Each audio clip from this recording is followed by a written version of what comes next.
Hello and welcome to the Wednesday pod where I'm joined by JB, the World Ranger himself, and we are going to discuss Rangers 4-2 win away at Kilmarnock. I just thought you used to blink and saying that, JB, this year, man. That's the thing. Yeah. And Ferguson's first game in charge. JB, we'll get straight into it. What was your overall thoughts on a pretty roller coaster of a game? Yeah, no, it was the first 15, 20 minutes, whatever it was just absolute nightmare stuff, wasn't it? Nothing was sticking, nothing was working. Players went into shells. Defending was so weak, all over the pitch. Not just even if you say defending from the front, no hold up play. It was Yeah. just a bit. It was just abysmal. And then when we went 2-0, I said to my dad, "This could be whatever Kilmarnock wanted to be, unless something changes." And luckily it did. And yeah, we've ended up leaving with a smile on our face, which doesn't happen very often once we leave Rugby Park. So no, I'm pleased overall, but I think I'm more pleased by the reaction as Mm, opposed to how we played over the solid 90, because there wasn't a lot of great stuff there. Again, relying on individuals, but as we get into it, it was just refreshing to see people on the sideline that care. Do you know, like it was no arrogance, just absolute right. We just need to get this job done, and that's what we need to do to the end of the season. Listen, and Russell Campbell here, I think we can all get behind this. Oh, Barry Ferguson. But listen, Rangers lined up with Jack Butland in goal, Tav at right back, Proper, and Ciala, who I'm sure we'll come on to. Jefte, Diomande, Raskin, Cherny, Egaman, Hadji, and Dessers. I think the thing I was a bit more excited than this game, GB, shall we say, than I had every right to be this morning. The one thing I was expecting was maybe a bit of change. Were you surprised maybe that there was no changes in the starting lineup compared to last week? I was when it first come out, but then if you put your logical head on, is it almost a Yeah, case of saying to that group of players? Because as a fan, with football manager, just change it up, make 11 changes, do what you can. One, he hasn't got many options, but two, it would have been an easy message for for the manager to say, "We're going with the same team again, but show us that you want it." Do you know what I yeah, mean? And just like, and then that you can get over that, because you might be almost a case of do what you've been doing, because even against St Mirren the other day, it was no different to what we've been seeing, except it was just had less desire and less quality in the final third. That's what we've been watching since post the Motherwell game of last season, where it was just everything's been dead slow, it's been dead predictable, and you were just waiting on a bit of moment, a bit of magic, whether it was from Seema last season, yeah, and this season Cheney's turned into that guy where at some point he'll do something, so therefore everything's going to be all right. But games like Saturday where it's not all right, then that's when you've got a problem. So yeah, I think the it was, as I say, the first 15, 20 minutes was just like, oh, here we go. But yeah, no, come away really well. But the 11, as I say, I think it was the only thing I thought he might have done a little bit different was maybe just tweak the shape a little bit. Maybe I think a man coming in a little bit more from the left. yeah, Can make up as a two at times, but didn't really see that until the second half. Hadji's a waste of space as a left winger and a four. Do you know, like, yeah, um, the only time Hadji should play for us is when he's got a free role, and that mightn't be every week, because the more touches Hadji has, the more chance he's got of doing something that he's got the ability to do, and yeah, he's clever enough that he'll pick and choose the right time to switch it on, or take a shot. Do the clever pass through, protect the ball if you need to, bring fullbacks in, but he can't do that from left wing. It's too he hasn't got the pace, and yeah, and when he plays there, Hefty doesn't go forward either. We didn't see anything from Hefty until Hadji started to go inside. So yeah, I think the 11 was worrying, but I'd like to think with the manager, he's got a free hit. He hasn't got to try and build something in terms of, right, we're going to build up an 11 and we're going to be very stubborn. He could go three at the back. I don't know that we've got three centre halves, but he could go three at the back on Saturday, and the fans will run with it, because it's almost a case of he's trying things to try and win games. Whereas yeah, Clement, the biggest criticism I think we all had for him was, there was never any freshness, and it was so predictable. But let's hope we move away from that from the end of the season and start to enjoy it a little bit. Yeah, well, that one thing that game was not was predictable. I'll tell you that for nothing. But yeah, I totally agree with you there. You can totally see where he's coming from in terms of not changing it too much. I mean, what has that team had? A day and a half even to go in there and work with the players. So, I mean, you're right. Looking back on it, I suppose the hindsight's a beautiful thing, isn't it? You can put the go back and look on it, but yeah, it's hard now. Hard to disagree with is starting 11, I suppose. But we'll get into it. There's a comment here from Mays, and it says the first 30 minutes was absolutely terrible, but after that we were the better side. Listen, we'll all talk about the whole game, but let's talk about that opening 30 minutes. Let's get it over and done with. Just nothing seemed to go right for Rangers. Conceded two, well, from a Rangers point of view, very, very poor goals. Proper sort of collides with some legs in the box, falls over. And the boy Wright has miles of space in at the back post, and then 30 minutes is 2-0. I said it's just total rabbit and headlight stuff here. And Ciala sort of gets the ball caught underneath him, and the boy ends up going on the scoring from it. What did you make of that opening 30 minutes, and why the hell do you think we started the game like that, to be honest? Yeah, I think it was just almost whether there was a little bit of an expectation and they maybe come out potentially a little bit too fired up in the fact that they were just running around, clueless. Do you know what I mean? It wasn't tactical. It was just they were giving away cheap fouls, and that was one of my concerns before the game. That one thing you know that you're going to get from Barry Ferguson and the coaching staff is you're going to get passion, and we've got a lot of Yeah, players that aren't used to showing passion. Do you know what I mean? So therefore, there's a very good chance you're going to give away cheap fouls and cheap things. You wonder whether that was just a little bit built up because we give away 4 or 5 fouls in the first 10 minutes and 3 or 4 ridiculous, a couple of corners that was just no need. You could have just conceded a throw in.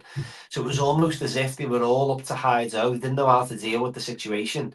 And yeah, it wasn't until we went probably 4-2 up that you went, right, we can relax now. yeah, Because even at three, well, we'll get to it, but even at 3-2, there was about a 5 to 10 minute period where we just started to creep into the ways. But what was refreshing was Ferguson was going mental on the sideline, yeah, yeah. which was You're great to not see. But I know kidding. we'll get to that. But yeah, the first 30 was just a case of if they'd have gone 3-0, it could have went 3-4. It could have went threes and fours. Do you know what I mean? But as proven by these teams that they run out of pace, they run out of energy. And if you could, what we need to do better is weather that storm a lot quicker than what we did today. We know that these teams are going to come flying out the blocks at us. So why defend on the edge of our own box in them Yeah, situations? But again, the centre halves were absolutely all over the shop. I think they said in commentary it could have been NCR and it could have been proper, yeah, and because both of them just looked absolutely just didn't look like footballers at all.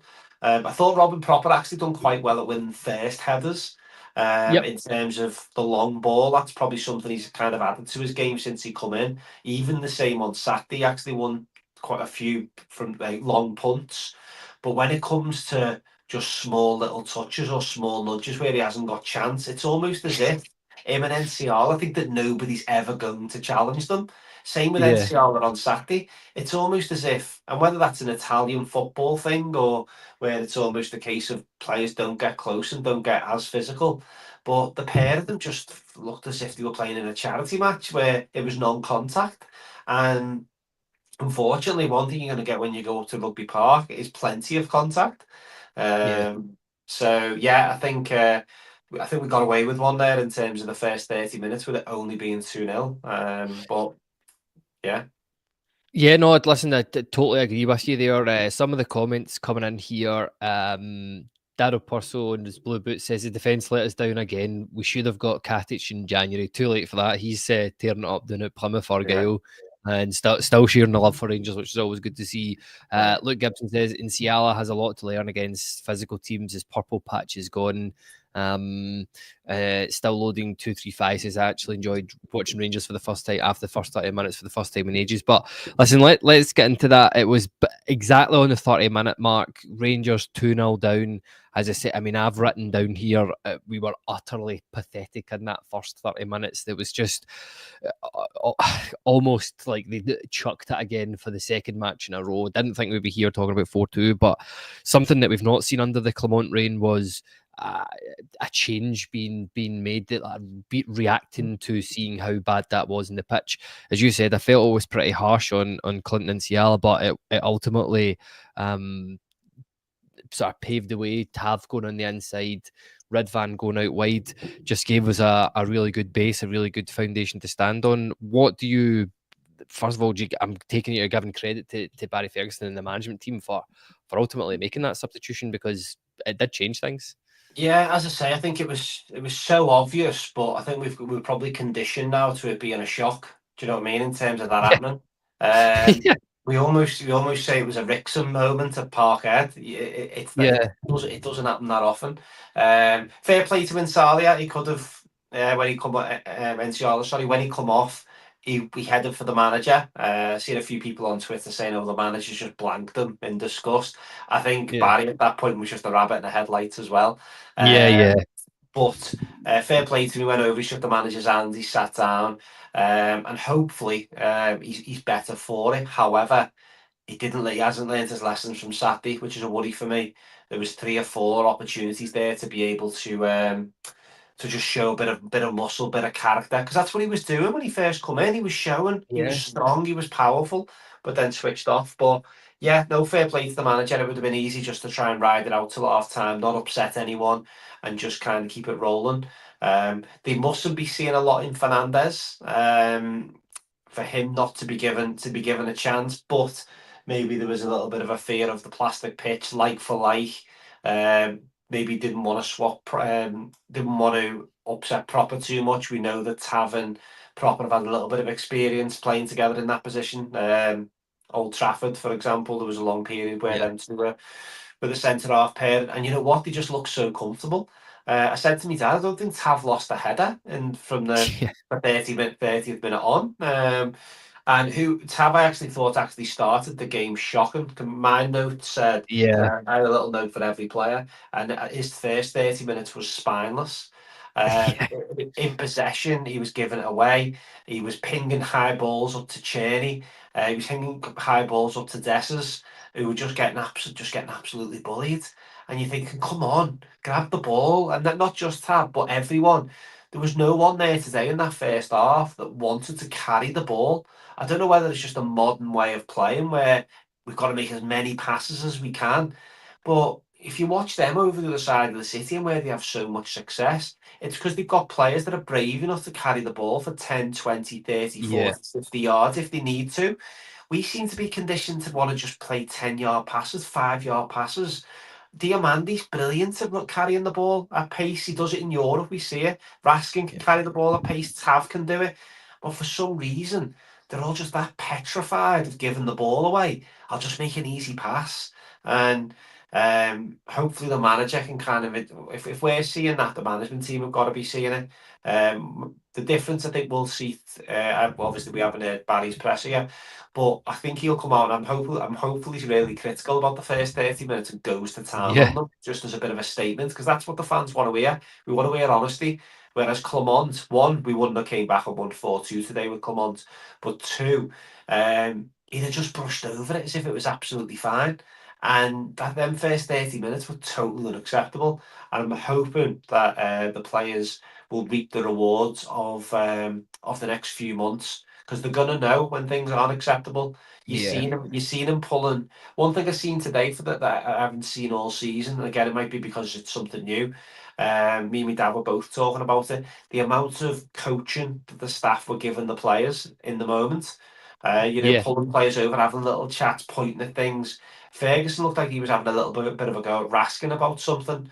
Was that They were first having a half laugh or about it start at of the the end of second the half? game anyway, aye. Yeah, and then at the end, but obviously by the end it was up a bit of an arm around the shoulder and stuff. So yeah, I think it's bit of a wake up call, but let's hope for over the next few weeks we don't need to go 2-0 down before we wake up.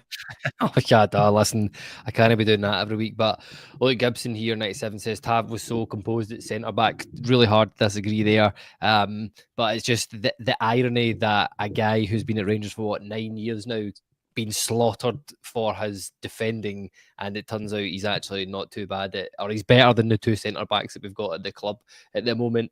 But look, a few of the comments coming in here. Eric Callahan says Proper is never Rangers player. He's far too slow. Luke Gibson again says 2 physical centre backs needed in the summer.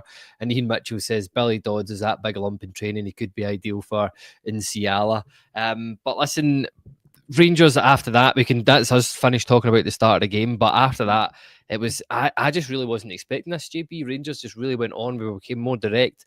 They got the first goal in 35 minutes. Ball broke Diomande in the midfield, and this is something I think we've been lacking, is just a speed, a bit of quickness, what you were going on earlier on about there.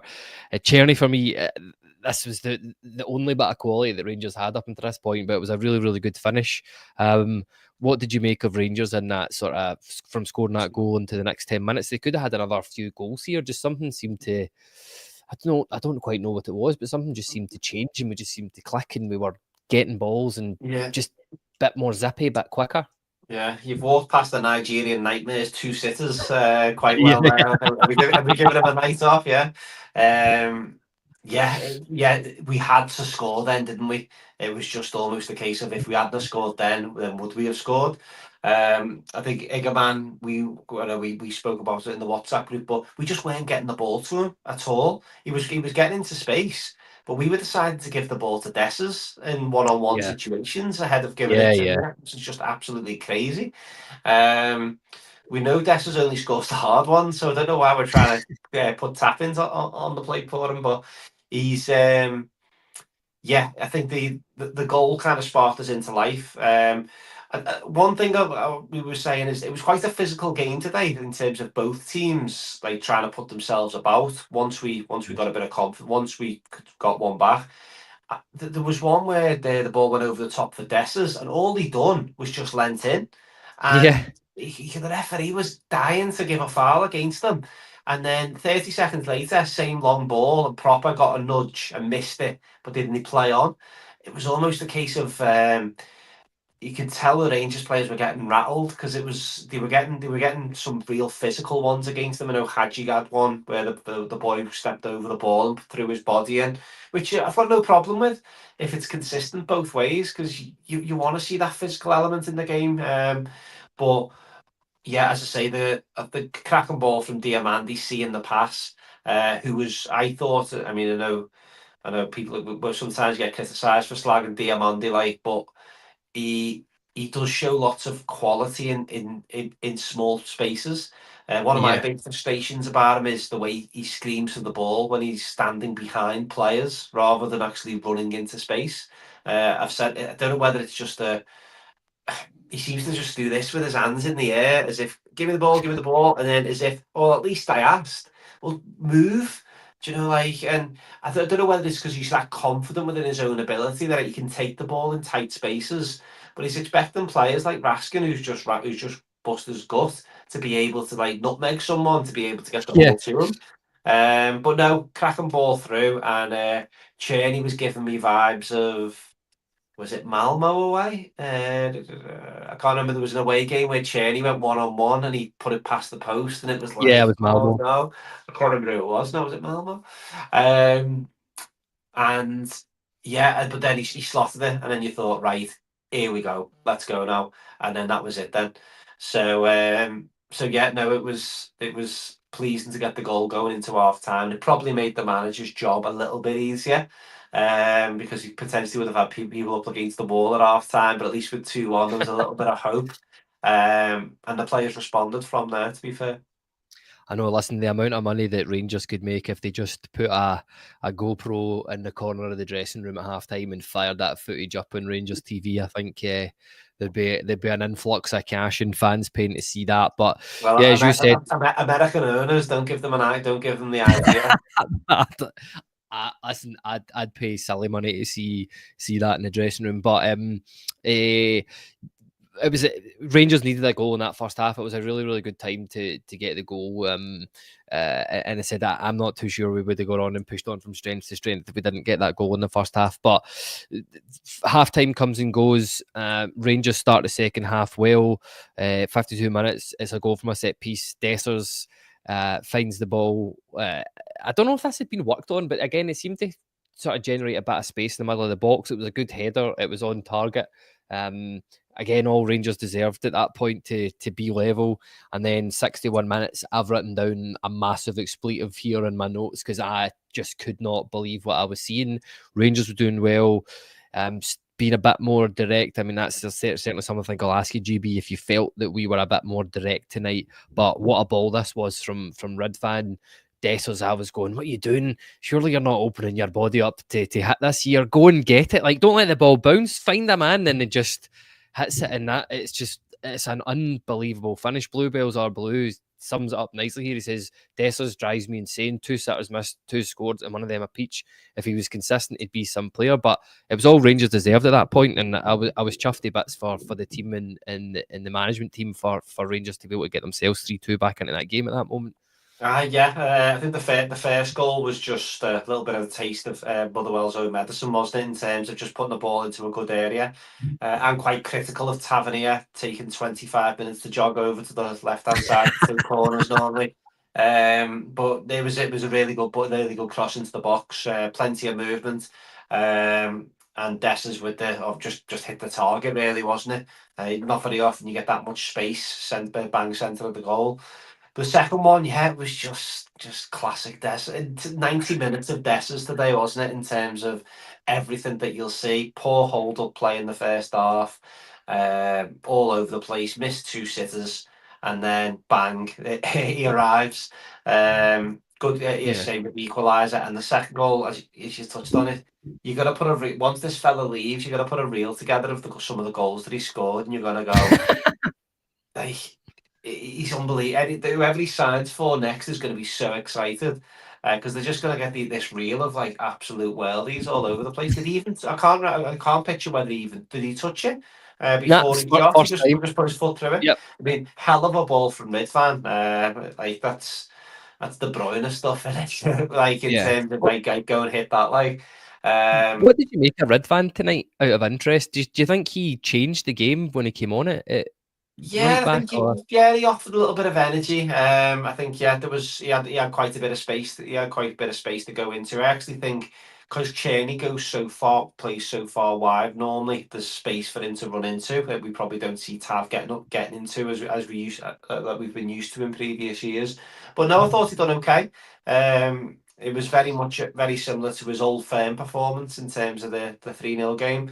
But we just know that he's a sprint away from 6 weeks out, isn't he, in terms of calf injuries and hamstring injuries and whatever else. So we don't get too excited, but there's definitely going to be food for thought there in terms of what does you go with on Saturday, because do you go with that as your back foot? Do you start with Tavernier as your centre half, or Mhm. do you give the boy? I mean, do you give the boy Fernandez a go and say, right, Tav back in, Fernandez comes in, and then just see what he can do, because he can't do any worse than what's there, the big Portuguese lad. So Mhm. yeah, wait and see how we go. But yeah, no, to go 3-2 up in a short space of time, and then all of a sudden start to look really comfortable. As I touched on earlier, I do think we kind of slipped into that zone of going a bit slack, starting to defend on the edge of our own box. I want to see my Rangers team on the halfway line. I say this every week, but I want to see my team not letting the opposition get out.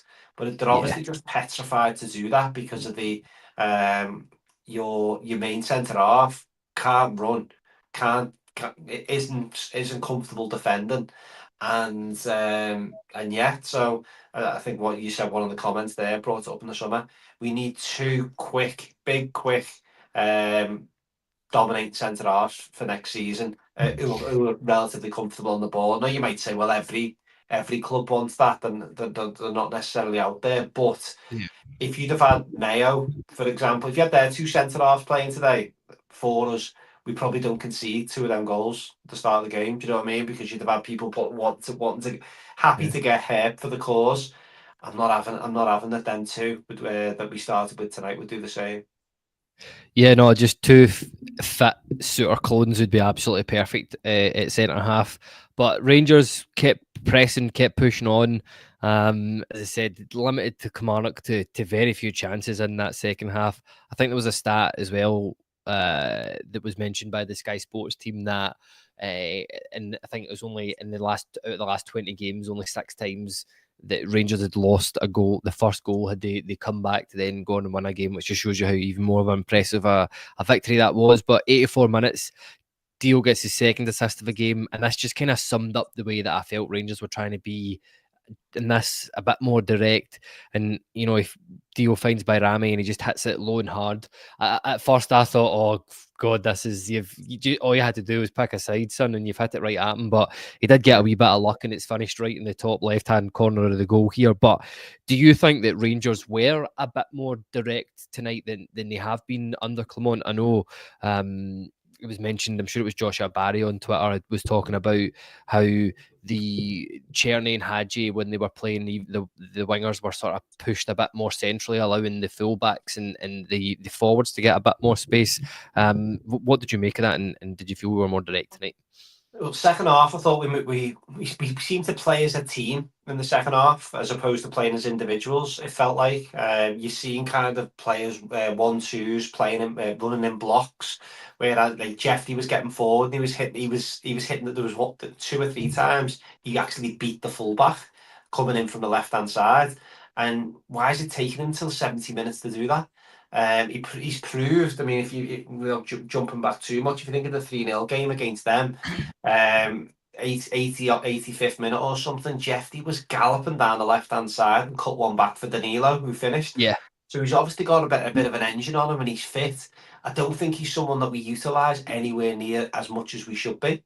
Jeffy should just be given a free rein to run up and down that left hand side, a bit like Tav used to back in the day, and just say, right, we're going to let you do your running. Tav, you can sit. Do you know what I mean? You become a third centre half at times because you haven't got the ability to get up and down.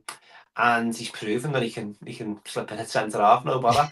So yeah, with a team with so little pace, if you think about the fact we haven't got your Matondos and we haven't got your who's your other little whipper, mine's gone blank, but little fast player, winger, Cortez. Cortez. Um, I Cortez, yeah, we haven't got these guys who forgot can about him. carry the ball at pace. Whereas even Scott Wright, even going back a bit further, one for the last season, Oh, PTSD. But you can, we haven't got anyone that can carry the ball at pace. Jeffy is probably our quickest carry of a ball with yards in front of him. So we need to utilise that a bit more, especially away from home, when teams are happy to try and get on the halfway line against us. That's where the goal came from Kilmarnock getting too far up the pitch. It's always surprised me how we haven't tried Hefty in front of Yilmaz more, because I just think he offers more in terms of physical presence, pace, can hit the byline. I thought when he first come in that we'd have seen a lot more of that. The mid, there's obviously more to it, but what Ian said about Scott right there, I just got that. it just says Scott Wright chat trying to ruin the feel good evening feeling we've had tonight. Oh no, he's long gone, isn't he? But no, he's Birmingham's problem. But no, I think in terms of the way it was finished, you just touched on there with Bajrami's finish as well. He struck it like a man with no confidence, didn't he? Yeah, It was almost a case of just hit the target and see what happens. Um, I honestly think if he hadn't have scored there, Kilmarnock would have come back and scored. That when he was stepping up, I was thinking I'd already had a freaking 3-3 in my head. But once the ball at the back of the net, it was like relief, and then yeah, that was it though. But that should have been done. We should have been doing that. That's the way we should be playing. We should be playing quick, aggressive, yeah, itching on, jumping all over mistakes. And Big Dess's touch as well was magical for the just a nice little layoff. yeah. So simple and effective, but he hardly ever does it. So no. overall, I think the players are going to come off with a little bit of confidence. I'm sure they'll bounce into training over the next few days, and hopefully they can carry that form on going into the weekend. Yeah, no, that's it. Last couple of comments here. Bluebells are blue. I think this is a fair enough comment. He says, not sure it was much more direct. It was just more movement and more urgency. Exclude the first 30 minutes, of course. And Pete Lawrence says, more gambling tonight, along with pushing more confident play. And look, my final question for the podcast tonight is, do you have a man of the match, or are you just going to give it to Barry Ferguson and the backroom team, mate? Yeah, I mean, the Nigerian nightmare for the if we started from the 30th minute, the second half, then I mean, there he is. What was that? Was it 2 goals and an assist, or certainly 2 goals and a second assist, if nothing else? No, I don't think there's anyone you could actually sit there and name that was consistently good for the 90 minutes. I think. Yeah, we'll give this one to the management team and just say, yeah, thanks for getting us out of the hole, because what it needed tonight, it needed to show a set of balls, which we haven't been seeing Yeah, all season. Um, and can you just imagine if Clermont's team, Rangers team, had gone 2-0 down after half an hour at Rugby Park? The outcry wouldn't have been even worth thinking about. Do you know what I mean? It would have been toxic. Players would have got into a shell, but it genuinely looked as if, right, you know what, they're having a go here, they're up for it, and they bounce back well. Hopefully that gives them, as I say, a bit more confidence, and hopefully we can start to get a few more of the sick notes back, and see how we go over the next few weeks, because it's a big week for the club in terms of the Europa League. We'd be interested to say, no, we'll start to think about the weekend, probably Thursday, Friday, but it's going to be interesting to see where these sticks or twists in terms of rotating ahead of, well, let's have it right. As much as we want to go into win every single game, we've got to have one eye on Thursday. It'd be extremely yeah. naive for us not to. So hence the reason why you might see a couple who aren't in the squad come in on Saturday. But whoever comes in now has got to come in with the same energy that we finished the game on, because that's the bar. That second half is the bar for everyone now. And the man, at least Barry Ferguson's got something to point to over the next couple of weeks. Yeah, that's it exactly. Tonight was maybe just more about the performance and the result. And thankfully, as I said, excluding the first 30 minutes we did there. But Bluebells are blue says he would give it to Ridvan. And Pete Lawrence says very first team game with a team low in confidence. So, yeah, listen, thank you to everybody tuning in, watching. I think we're all delighted that Barry Ferguson and the management team got their first victory. Long may it continue. At least we're maybe starting to see changes. As you said, JB, I think if we went 2-0 down at Rugby Park under Philippe Clement, I highly doubt us winning that game 4-2. But take care, everybody. Thanks for tuning in, joining in, and we'll see you all soon.